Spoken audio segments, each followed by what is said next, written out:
RTC బస్సులో ప్రయాణం సురక్షితం, శుభప్రదం, సుఖమయం అని కూడా ఆర్టీసీ నినాదం. కానీ ఇప్పుడు అంతే సురక్షితంగా ఆర్టీసీ బస్సులో ప్రయాణాలు కొనసాగుతున్నాయా అంటే లేదనే చెప్తున్నారు ప్రయాణికులు. మహాలక్ష్మి పథకం అమలులోకి వచ్చిన నాటి నుంచి కూడా ఆర్టీసీ బస్సుల్లో ఆక్యుపెన్సీ భారీగా పెరిగింది. ఈ నేపథ్యంలోనే మహిళా ప్రయాణికుల సంఖ్య కూడా ఈ ఆర్టీసీ బస్సుల్లో ప్రయాణించే వారి సంఖ్య గణనీయంగా పెరిగింది. అయితే అందుకు తగినట్టుగా కూడా బస్సుల సంఖ్య మాత్రం పెంచడం లేదు. ఉద్యోగాలకు వెళ్లాల్సిన సమయంలో అయితే బస్సుల్లో ప్రయాణం చేయడం అంటే నరకమే అని ప్రయాణికులు ఆవేదన వ్యక్తం చేస్తున్నారు.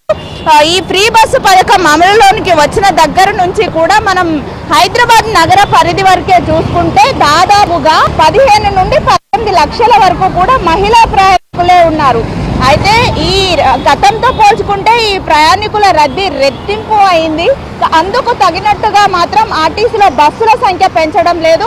దీంతో ప్రయాణికులు నానా ఇబ్బందులు పడుతూ కూడా ప్రయాణాలు చేస్తున్నటువంటి దుస్థితి అయితే ఏర్పడుతుంది. అంటే ప్రయాణికులు ఎదుర్కొంటున్నటువంటి సమస్యలపైన సమీక్ష సమావేశాలు నిర్వహించి వారు ఎలాంటి ఇబ్బందులను ఫేస్ చేస్తున్నారు అనేది తెలుసుకోవడానికి ప్రతి వారంలో కూడా ఎవరైతే డిపో మేనేజర్ ఉంటారో ఆ డిపో మేనేజర్లు బస్సుల్లో ప్రయాణించాల్సిందిగా ఆర్టీసీ ఎండి సజ్జనార్ కూడా ఇంత మునిపే వారికి ఆదేశాలు జారీ చేసినప్పటికీ కూడా ఆ విషయాన్ని అయితే ఎవరు పట్టించుకున్నట్టుగా కనిపించడం లేదు.